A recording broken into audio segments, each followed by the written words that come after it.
मंदिर का पुनर्निर्माण वो नहीं कर पाया, इसलिए वो अपना एक आधिपत्य स्थापित करके चला गया, कॉपीराइट कि ये मेरा है, कि हम लोगों का ही है। तो ये 1212 की बात है।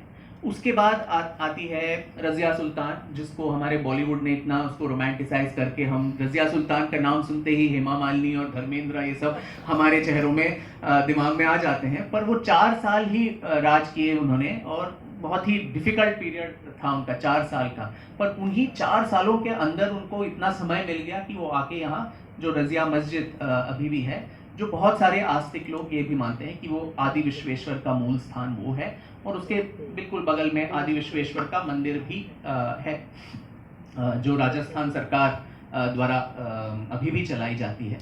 तो ये 1236 और 40 के बीच का काल है। तो उसके तुरंत बाद 1250 के आसपास, जैसा दीदी ने बताया कि गुजरात का एक व्यापारी, सेठ वस्तुपाल नाम का व्यापारी, 1 लाख रुपए देता है। उस समय के करेंसी में आप अनुमान लगा सकते हैं कितना बड़ा धनराशि होगा वो, कि एक भव्य मंदिर वहां पुनर्स्थापित हो। तो 1250 तक वो मंदिर जो है उसका पुनर्निर्माण हो जाता है।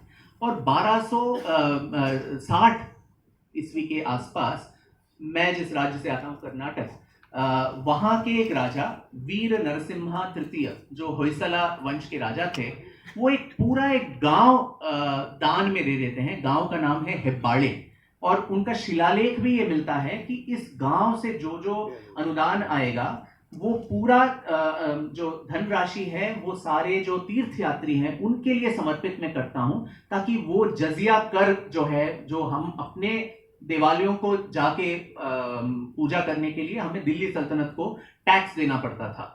हालांकि मेरे राज्य में आज भी हिंदू मंदिरों पे टैक्स है। 1 करोड़ से ज्यादा आय जिन मंदिरों पे है उस पे 10% टैक्स लगता है। तो तब कर्नाटक के राजा ने वो एक गांव हेब्बाड़े उसको दान दे दिया था। तो जैसा दीदी ने कहा कि किसी ने ये नहीं सोचा कि ये तो उत्तर प्रदेश है, अवध है, वहां की भाषा अलग है, हम हिंदी नहीं जानते, ये सब नहीं बोला उन्होंने। उत्तर, दक्षिण, पूरब, पश्चिम सारे लोग उठ खड़े हुए कि काशी विश्वनाथ मंदिर को फिर से हमें पुनर्स्थापित करना है। तो 1270 और 80 के आसपास ये भव्य मंदिर, with in 100 years of epoch, another temple has come up. Now ये मंदिर जो है काफी शताब्दियों तक वो रहा, एटलीस्ट फॉर 100 years, बिकॉज जिन प्रभासूरी नाम के एक जैन स्कॉलर आते हैं, वो उनका आंखों देखा वर्णन है कि किस तरह विश्वेश्वर का मंदिर है। पद्मेश्वर नाम का एक इंस्क्रिप्शन है, जिसको जौनपुर के जो शार्की नवाब थे उन्होंने काफी मंदिरों को तोड़ा, और ये मान्यता है कि उन्होंने जो नया मंदिर बनाया था, जो वस्तुपाल ने बनाया था, उसको उन्होंने तोड़ दिया था, और वहां से शिलालेख जौनपुर तक भी वहां के मस्जिदों में वो आज भी अवेलेबल हैं। तो इसके बाद जो सबसे घातक, the next wave of iconoclasm that happens, of breakage, Sikandar Lodi के समय, ये 1494 और 96 के बीच, जब पूरी काशी जो है ध्वस्त हो जाती है, the entire city is in ruins, और लगभग 80-90 साल तक कोई पूजा कुछ नहीं हो पाता। और उसी समय में जैसा दीदी ने कहा कि न केवल रजवाड़े पर जो चिंतक थे, जो स्कॉलर्स थे, क्योंकि काशी जो थी तब तक इट वाज संस्कृत विद्या और वेदों के अध्ययन के लिए इतनी इंपॉर्टेंट एक जगह थी, और क्योंकि यहाँ इतने सारे अटैक्स हुए थे, सारे जो ब्राह्मण थे यहाँ से दक्षिण भारत की ओर पलायन कर चुके थे।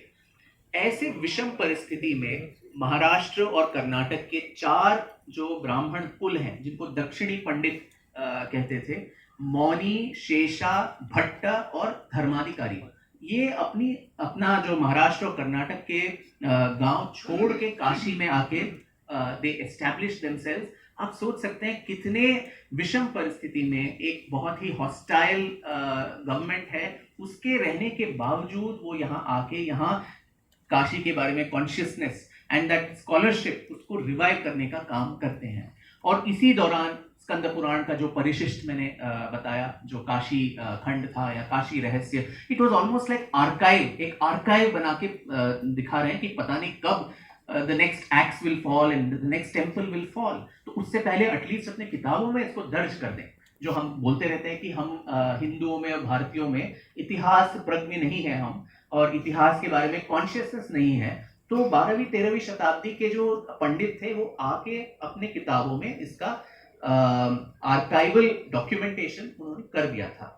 तो उसके बाद उन्हीं 4 परिवारों में से भट्ट परिवार जो था उसमें नारायण भट्ट आते हैं, जो जगत गुरु नाम से भी प्रख्यात हुए। तब संस्कृत के बहुत बड़े विद्वान थे और उन्होंने बहुत सारी निबंध लिखे थे, लॉन्ग फॉर्म कॉम्पोजिशंस, जिसमें एक था वो त्रिस्थली सेतु, जिसमें 3 काशी, प्रयाग और गया, इसका जिसमें काशी का सबसे प्रमुख उन्होंने वर्णन किया था। और वो राजा तोडरमल के बहुत करीब थे। राजा तोडरमल उनको अपने गुरु मानते थे और ये अकबर का समय था जो थोड़े सहिष्णु थे कंपैरेटिवली, एटलीस्ट उनके राज्यकाल के उत्तरार्ध में। पूर्वार्ध में तो चित्तौड़गढ़ में उन्होंने जो जो किया वो सबको पता है, पर द नेक्स्ट हाफ ही वो स्लाइटली वो दिन इलाही वगैरह उन्होंने शुरुआत कर दिया था। तो उस समय अकबर के कार्यकाल में इन्होंने तोडरमल की सहायता से नारायण भट्ट ने जो भव्य अष्टमंडप मंदिर जो 1580 जिसके भग्नावशेष आज भी जो आप देख रहे हैं वो नारायण भट्ट काल के मंदिर हैं, जो 1580 के आसपास उन्होंने बनाए। और ये मंदिर ऑलमोस्ट 70-80 इयर्स तक रहा। और उसमें भी एक रोचक एक घटना आती है कि इनके बाद, नारायण भट्ट के बाद एक और पंडित जो आते हैं, कवींद्र आचार्य सरस्वती, जो शाहजहां के काल में बनारस के ही बहुत बड़े पंडित थे। और जो कर लगता था जजिया बहुत ही ऑपरेसिव था। तो कवींद्र आचार्य जाते हैं all the way to Agra, और जहां पना के सामने पूरा ही make such a passionate case कि ये हम हिंदुओं के लिए it is a very important spot, यहाँ पे कर आप मत लगाइए। तो शाहजहां ने कुछ रियायत दे दी उसमें, और Kavindra Acharya comes back to Banaras to a hero's welcome. पर this was only short lived. कुछ ही साल बाद शाहजहां के साथ क्या होता है आपको पता है, और उसके बाद औरंगजेब आता है। और उसके आने के तुरंत बाद पहले तो कृत्तिवासेश्वर, ये सारे मंदिर उसने तोड़े। फिर एक डॉक्यूमेंट ये भी है कि 1664 में पहले उसने कोशिश की विश्वनाथ मंदिर को तोड़ने का। तब यहाँ के महानिर्वाणी अखाड़ा के जो नागा साधु थे, उन्होंने जिस तरह से शौर्य का प्रदर्शन करके, ये बताया जाता है कि औरंगजेब की सेना को उन्होंने परास्त कर दिया।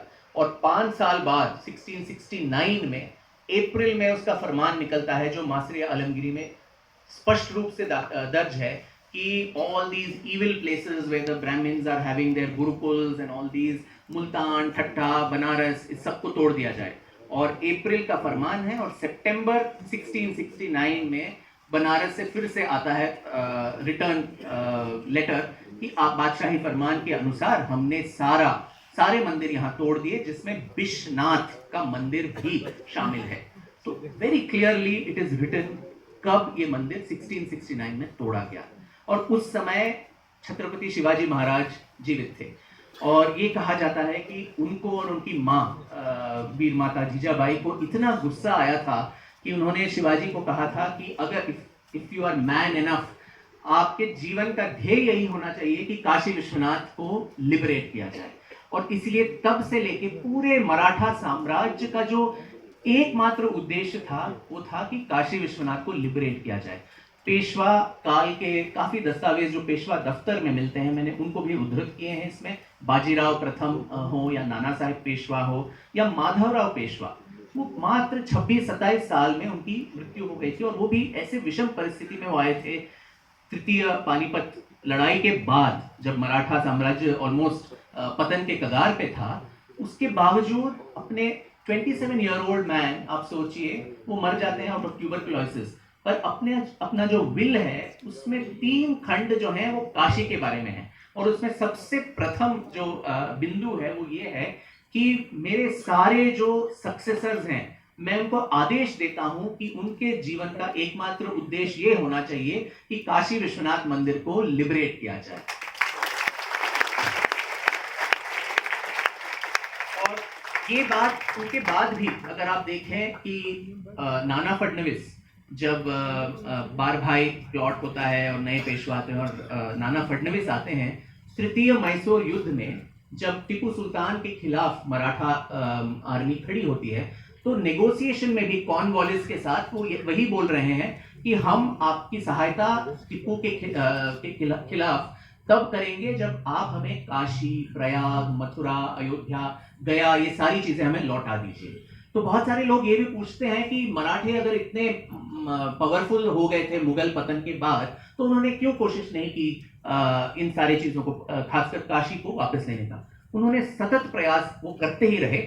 आक्रमण तो नहीं हो पाता उस समय में, इसीलिए थ्रू नेगोशिएशंस, पहले मुगल सल्तनत के साथ, फिर जो अवध के नवाब थे, फिर ईस्ट इंडिया कंपनी के साथ, वॉरेन हेस्टिंग्स हो या कॉर्नवालिस हो, कॉन्स्टेंटली नेगोशिएशंस चल रहे हैं कि using this as a negotiation tool, आप हमें ये दे दीजिए, हम आपको वो देंगे। तो आप you can imagine how important this was in the minds of the Maratha empire also. तो मल्हर राव होलकर एक पूरी सेना लेके आते हैं कि ज्ञानवापी मस्जिद को तोड़ दिया जाए और उसमें पूरा कब्जा हिंदू कर लें। पर यहाँ के ब्राह्मण उनको रोक देते हैं कि आप तो तोड़ के चले जाएंगे, उसके बाद हमारा क्या होगा, ये नवाब, अवध के नवाब हमें मार डालेंगे, तो इसे आप मत कीजिए। तो उसी दौरान मुझे एक और घटना भी, डॉक्टर उदय कुलकर्णी जिन्होंने पेशवा हिस्ट्री पे काफी काम किया, उन्होंने बताया कि एक और अटैक होता है विश्वनाथ मंदिर पे 1755 में, जब मल्हर राव होलकर ये सारी चीजें कर रहे हैं, यहाँ के एक लोकल काजी ने जाके विश्वनाथ मंदिर को तोड़ दिया था। तो उसके प्रतिशोध में पेशवा के गुरु जो थे नारायण पाटनकर, वो यहाँ आमरण अनशन पे बैठ जाते हैं कि नहीं चलेगी ये चीज, और यहाँ के सारे हिंदू अपने दुकान बंद करके 3-4 दिन तक यहाँ पूरा it's a close down of the whole city. तब पेशवा खुद आके अपने गुरु से ही रिक्वेस्ट हिम कि आप अनशन रोक दीजिए। तो इस तरह ये हमारे जनमानस में आज या कल की बात नहीं है, ये शताब्दियों की बात है। तो इसलिए आज अगर हम लड़ रहे हैं इसके बारे में, हमारा जो है, हिंदुओं में एक मान्यता है पितृ ऋण, हम देव ऋण है, गुरु का ऋण है, इसी तरह मनुष्य ऋण है, समाज का जो ऋण है, इसी तरह भूत ऋण है जो प्रकृति से ऋण है। उन 5 ऋणों में एक ऋण जो है पितृ ऋण, इसलिए हम पितरों को तर्पण देते हैं, महालय अमावस्या पितृपक्ष के टाइम पे उनको तर्पण देते हैं। हमारे पितृ अगर इसके लिए, इस लड़ाई के लिए अपने जी जान से, हमेशा उनके मस्तिष्क में यही था कि इस मंदिर को वापस लेना है। जब शिवाजी महाराज स्वर्ग गमन के लिए ऑलमोस्ट ये हुआ था कि he is going to die, तो बहुत सारे लोगों ने उनको बोलते हैं कि आप सुखद प्रवास करें यहाँ से। तो उस दौरान भी वो कहते हैं, जो in a poetic form it is mentioned, मैं कैसे मरूं जब काशी विश्वनाथ अभी भी कब्जे में है। तो वो पितृ ऋण जो हमें चुकाना है वो विष्णु जी चुका रहे हैं, और इसमें हम सबको ये अदालती दावपेच के साथ साथ इस इतिहास को अगर हम जान लें कि it's a long history of fight, it's a long history of struggle, then I think that ownership, that love for it will become much more.